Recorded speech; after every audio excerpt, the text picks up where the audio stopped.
Howdy fellow model railroaders, my name is Kevin Brown and I want to thank you for checking out my YouTube channel. This episode I'm going to go over the completion of the Mackinaw River Bridge module.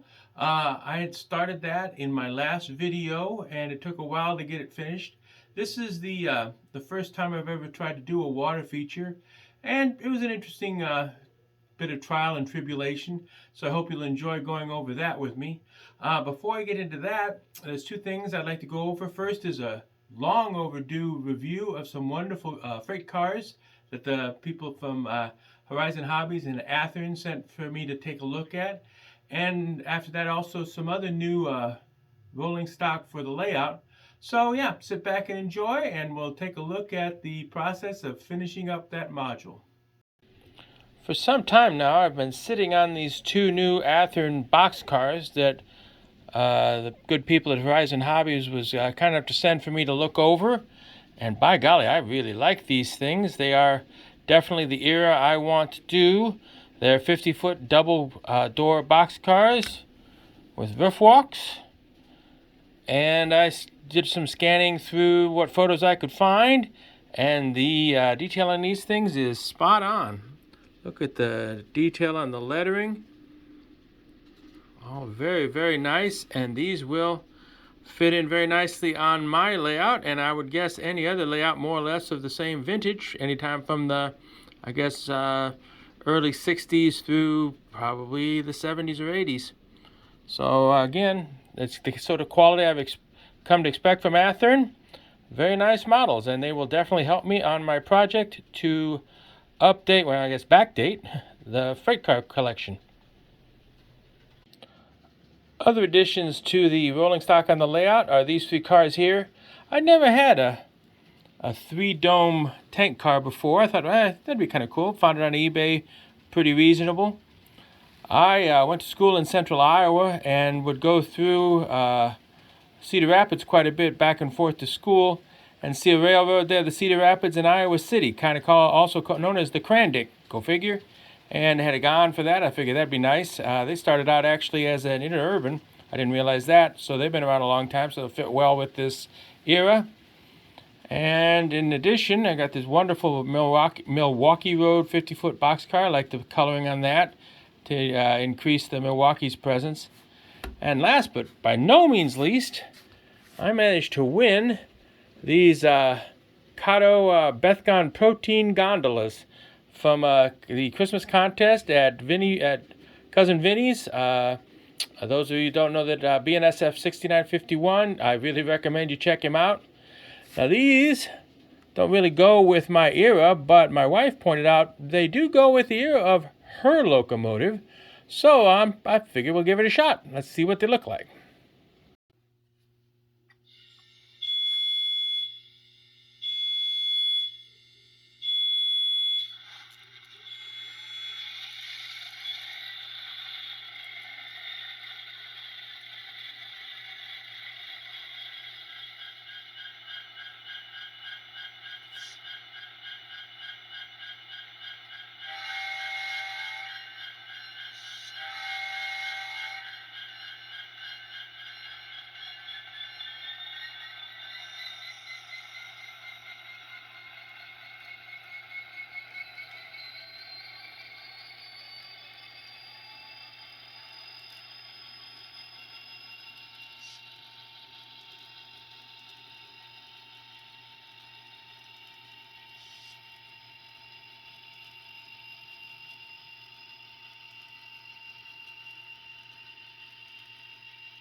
This is kind of where we left off last time.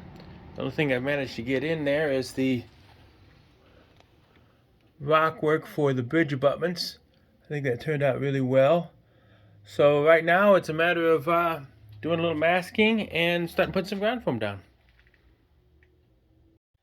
Okay, all masked and ready. Upon reflection, I think I'm going to do, because the banks are so steep, I'm going to go ahead and prop it up and do one bank at a time, trying to keep the bank kind of level as I'm putting the glue on. We'll see how that works.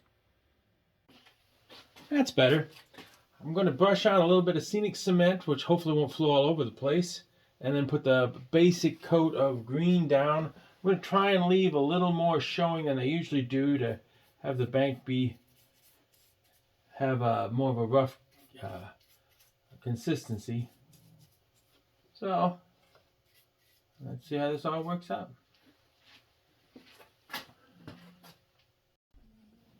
I always start with the green blended turf to put down base coat. Like I said, I'm going to try not to be so complete with it, but this is where you got to start. So put some in here.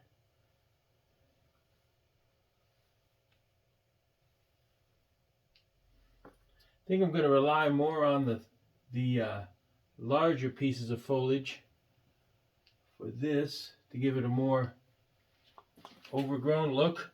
But first things first, I want to get my accent colors on, and that'll be next. For accent colors, I use the fine turf, earth, and I also use the yellow, just a little bit of the yellow. So we'll see how this all works out, just to give some variety to the colors. Move down that brown a bit. And yellow. Again, a little of the yellow goes a long way. All right. That's pretty good. Now comes the coarse turf. Start with light green, coarse turf, and I want to kind of clump it. I have every intention of going over this again with some more of the scenic cement to kind of put everything down.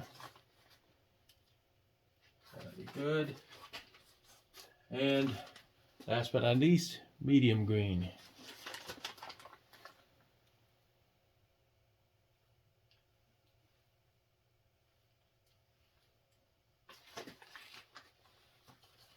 I actually do have a little bit of the underbrush, which is quite a little bit thicker.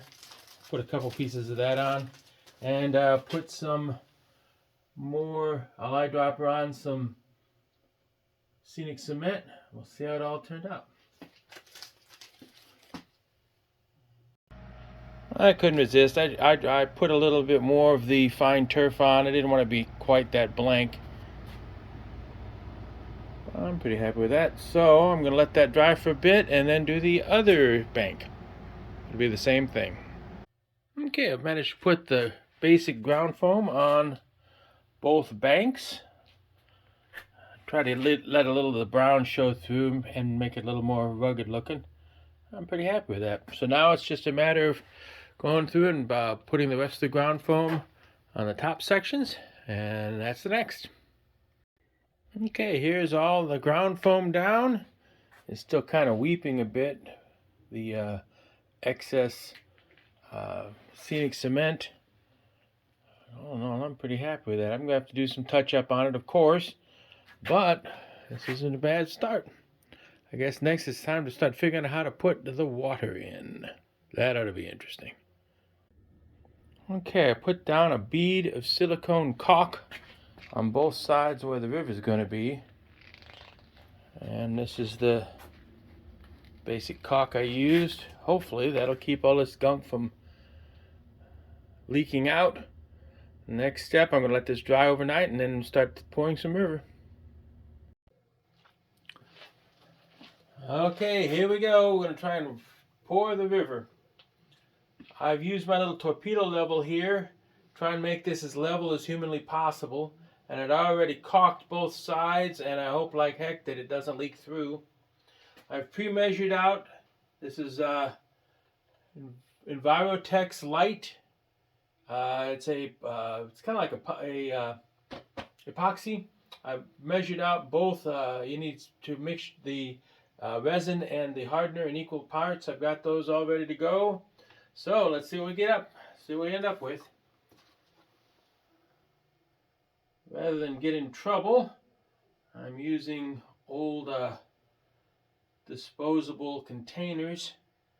I have no idea if this stuff's going to be able to be cleaned out. I'd rather doubt it. Get this stuff in here. And you're supposed to mix it as completely as possible.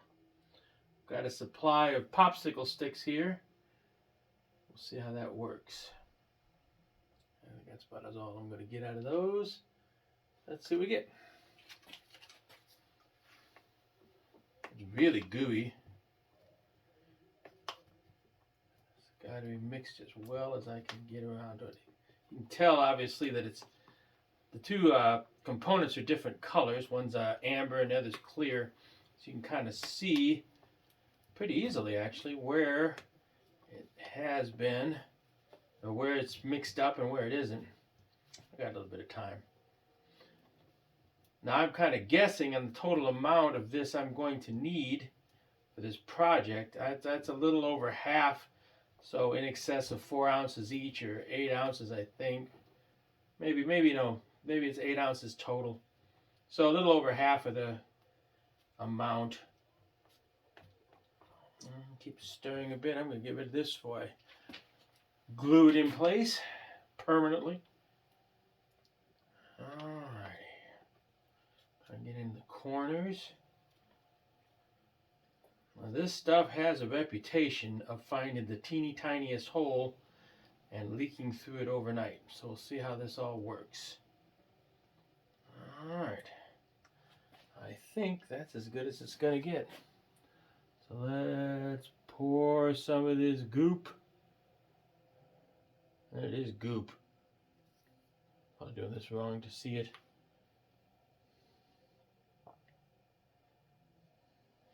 Drizzle out. My understanding is you need to use popsicle sticks to kind of spread it around a bit. I hope I've got enough here. Pretty big area to cover. But I don't think it has to be terribly thick. Oh, rats! I was going to... Oh, man. Well, we'll see what happens. I was going to try and put a little paint in it, but I forgot all about that. Well, we'll see what we get. Alright. Let's try it this way. No need doing things the right way. When you can do it. Let's see if this works. I'm probably going to make a big mess out of this. This is just simple. Want a little bit of a greenish tint there. Mix it on the fly. That might be too much.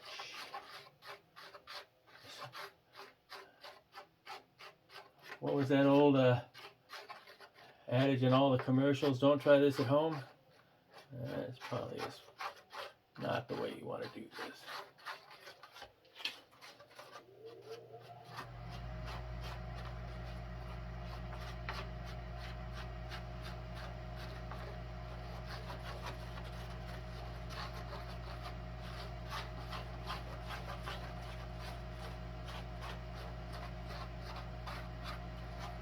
Mixing okay.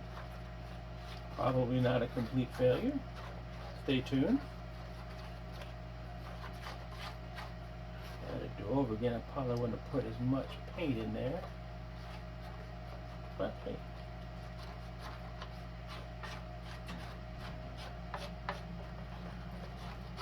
What the heck? Alright, now let's spread this goop around.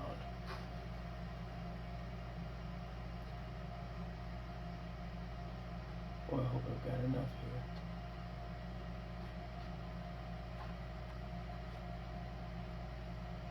Pretty big area. Despite it being very viscous, from what I understand, it will seek its own level.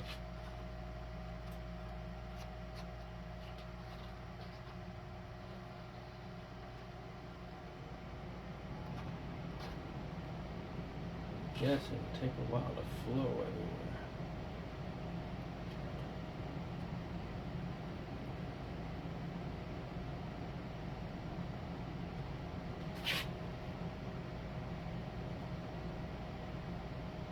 It's not terribly stinky. I'm worried about that.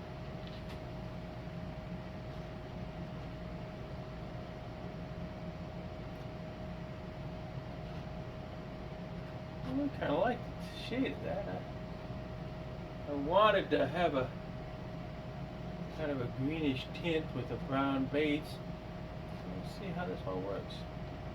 Well, for the moment, I'm going to let this kind of flow a bit, see where we end up. Stay tuned.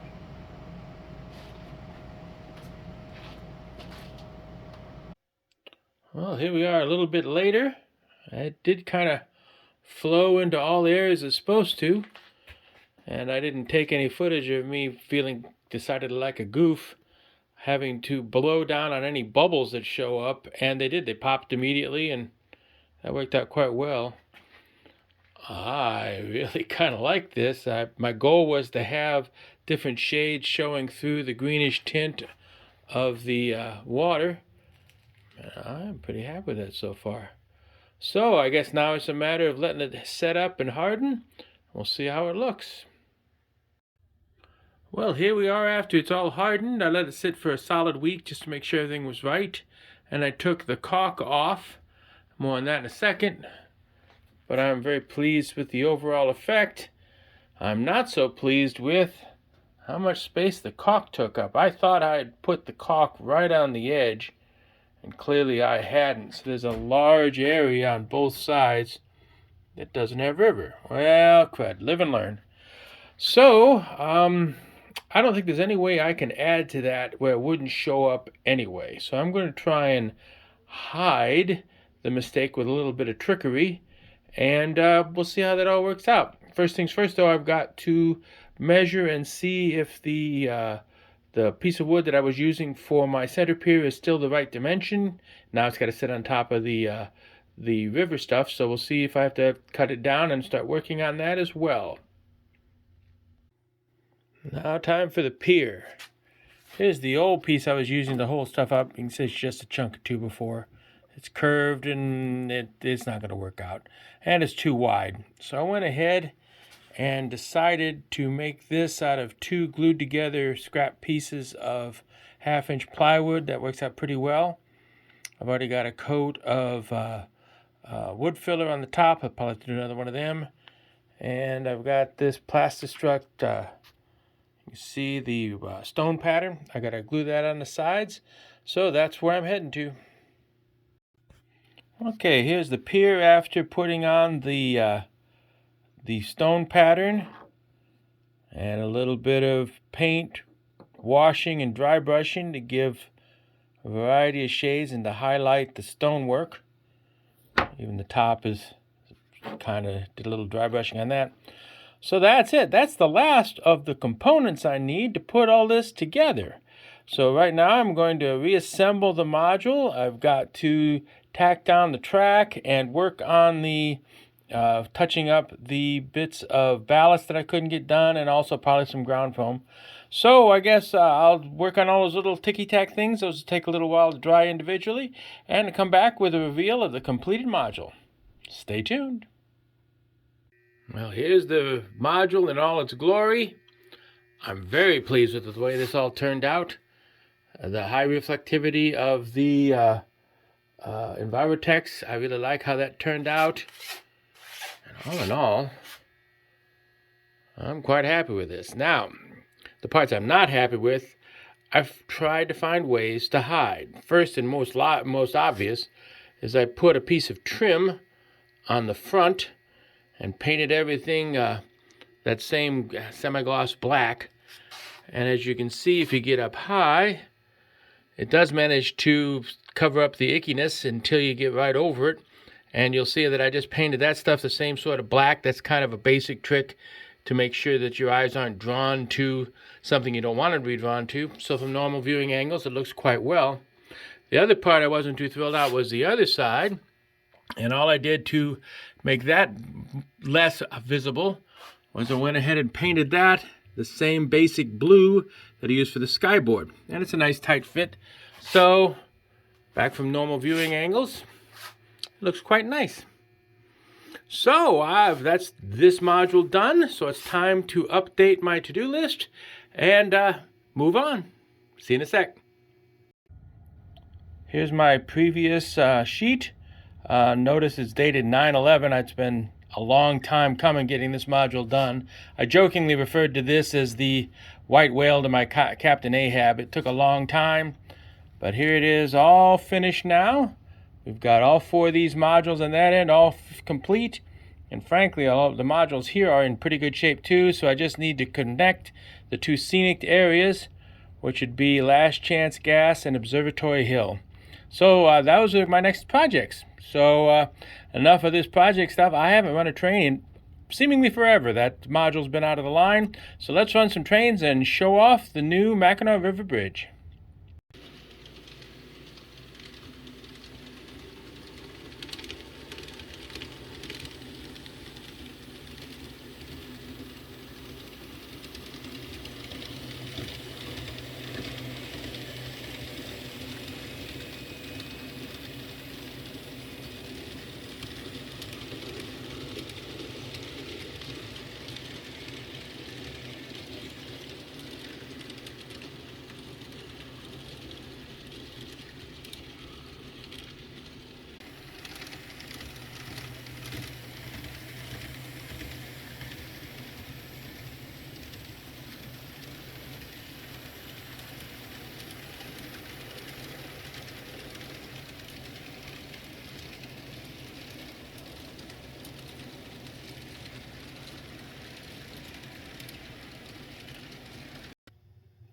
There's an old saying that's always stuck with me, and that is that experience is what you get when you didn't get what you wanted.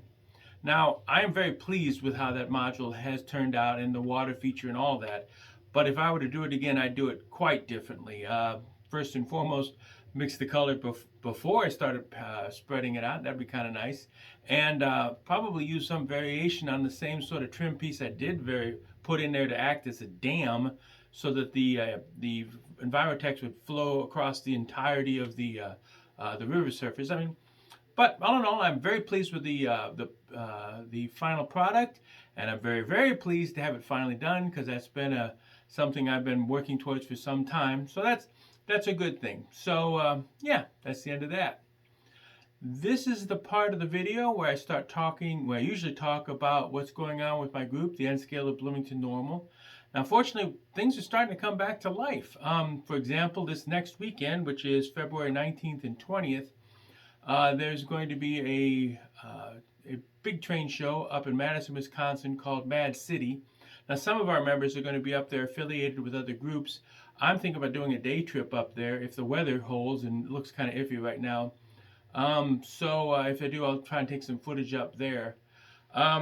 In March 13th, this one-day show in Springfield, we're not going to be setting up, not as a group, but an affiliated group. The Missouri Valley N-Scalers is going to be at the Springfield, Illinois train show.